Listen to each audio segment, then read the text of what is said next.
This is ESBR Boxing. Delighted to be joined by Paul Kelly for another boxing betting tip show. Paul, it's great to have you back. Had to put up with Danny and him going on last week, but yeah, it's great to have you back with some proper boxing betting tips. How are you? How are things? Yeah, I'm all good. Thanks, mate. I'm all good. Looking forward to hopefully providing more winning tips. I've got to live up to Danny now, who tipped Liam Smith, I believe, last week Yeah, to win. yeah. So if I don't get any winners this week, I think I may be out of a job. Get relegated. I think yeah, fair play to Dan. He did back Liam Smith to win. As you know, look, other people did. I think people who backed Liam Smith to win by KO could be few and far between. I saw someone saying that I think it was William Hill, Liam Smith to win in round 4 was 100-1. So if anyone backed that, then congratulations to them, 100-1. Back to this week, and we've got Artur Beterbiev coming to London to aim to defend his titles against Anthony Yarde on BT Sports. And yeah, we're going to be talking about that fight as well as a couple other fights as well. So I'll let you take it away, Paul. Yeah, thanks, mate. I'll may as well just start with the main event, as you mentioned, Beterbiev Yarde. And it's a fight I'm really looking forward to. And it's a fight that doesn't need any judges. There's no point in them sitting there ringside, in my opinion. They may as well go for a cup of tea or a pint or something while the fight's on. I don't think the judges are going to be needed at all in this fight. Obviously, Beterbiev, 18-0, all 18 stoppages.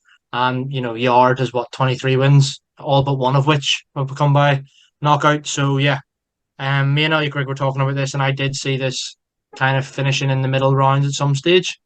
Um, Whether that, no matter who that be, I think Yarde's only chance is to win in the first half of the fight, really first 7, 8 rounds, maybe even. And I think Beterbiev, if he's going to win, he'll probably do that as well. So I'm going to go a betting tip. I'm going to go with Beterbiev. I feel like it's going to be a popular opinion this week. Beterbiev stoppage in the first half of the fight, so rounds 1 to 6, and you're getting odds of 13-10 there. So that's my betting tip. If you wanted to go a little bit further in, and like dive a little deeper for better odds, I was looking at probably around 4 to 6 as well, which is 9-4, so that's better than 2-1. But I'll play it safe and go with Artur Beterbiev in the first half of the fight at 13-10. Yeah, I like that, to be honest. I just think you think that's what's going to happen. I just think the way that Yarde fights, and you've got to think if Yarde's going to win this fight, in my opinion, he needs to stop Beterbiev in rounds 1 to 6. So I think that, yeah, I'm surprised the odds are that good, to be honest, because I think that's the most likely outcome. So yeah, I'm not against that at all, Paul. Odds of 13-10 rounds 1 to 6. I'm interested if some people are maybe might go earlier than that. They might just this might be the sort of fight where people try and do round betting and pick a specific round, whether that's round 2 or round 3, who knows? But yeah, it's really going to be really interesting. Interested to see if many people are back in Yarde as well. Yeah, I mean, if you are back in Yarde, he's 5-1 just to win the fight. Um, Mm. so there's definitely value there for anyone back in Yarde for sure.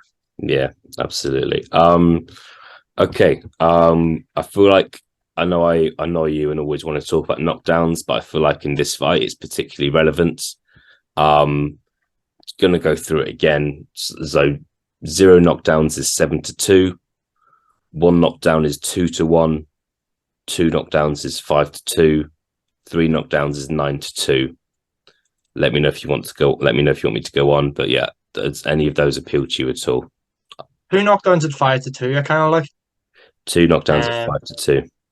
yeah, because I could see Beterbiev knocking Yarde down maybe once early in the third, let's say third or fourth round, and then maybe not being able to get him out of there, says at the end of the round, whatever, and then maybe stopping him the next round with Yeah. Yarde going down again potentially. So yeah, if I was having the bet on the exact amount of knockdowns, I'd say 5-2.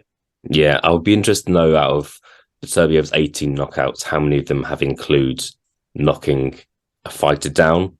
That makes sense because it feels like Yeah, Callum Johnson, Joe Smith, he has knocked them down both before stopping them. He hasn't stopped them on his feet. So we'll see. One thing that reaches out to me a little bit is over 1.5 knockdowns is 4-5, so almost even. and I do think that's going to happen. I think I'm torn between 2 knockdowns or 3. To be honest, I think 3 knockdowns at 9-2 is very good value, but it's a difficult thing to predict. Let's not forget that. But yeah, I don't think I'm not going to recommend anyone going for 0 knockdowns in this fight, like I have done for many times before. But we'll see what happens. There is an undercard on this fight. Interested to see how many people are in the arena when the undercard's going on, if I'm honest. But we'll see what happens, and yeah, we'll see what you've got to offer us. Yeah, I think there actually is a really good fight on the undercard. Myself and Elliot Grigg, we're discussing it on the weekly preview as well. And it's Artem Delakian, or whatever you pronounce his name, against David Jimenez. Both undefeated. Down at, I actually can't remember now at the top of my head, it's Fly or Superfly. Down in those weights, and it's for the WBA title. Both undefeated. Both have decent enough knockout ratios, but I don't see this fight ending in knockout. Just because they're both, probably some of the best in their division, and both have some decent wins recently. Without going into too much detail, because I know a lot of people won't know much about these fighters, I think that there's value in backing either man to win on points. Me personally, I'm going with Delakian to win on points, which is actually 2-1. So I like that. I know Elliot Grigg just went for Jimenez, but I think that was just so we could disagree. But yeah, no, I like Delakian on points at 2-1. I think there's decent enough value there, and hopefully it's a good fight because on paper it looks like a good matchup. Yeah, it's one of those. It's just like, to be honest, I agree with you. It's a good matchup, and it's great to have a world title fight on the undercards.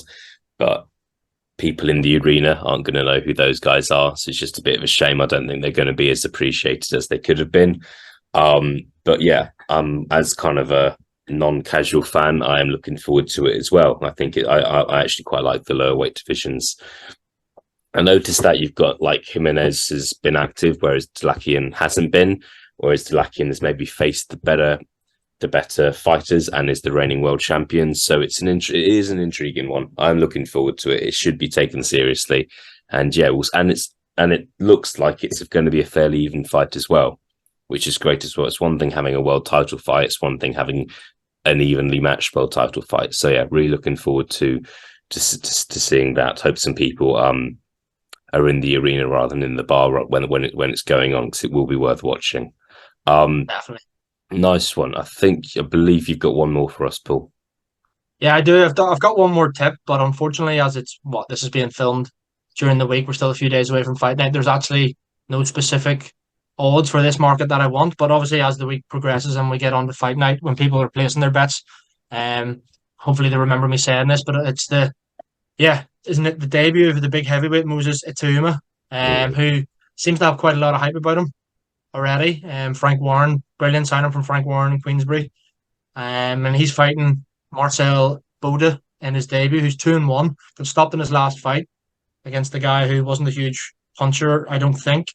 And if Ituma's the real deal, he's getting him out of there early. So my betting tip for that would be a round 1 stoppage.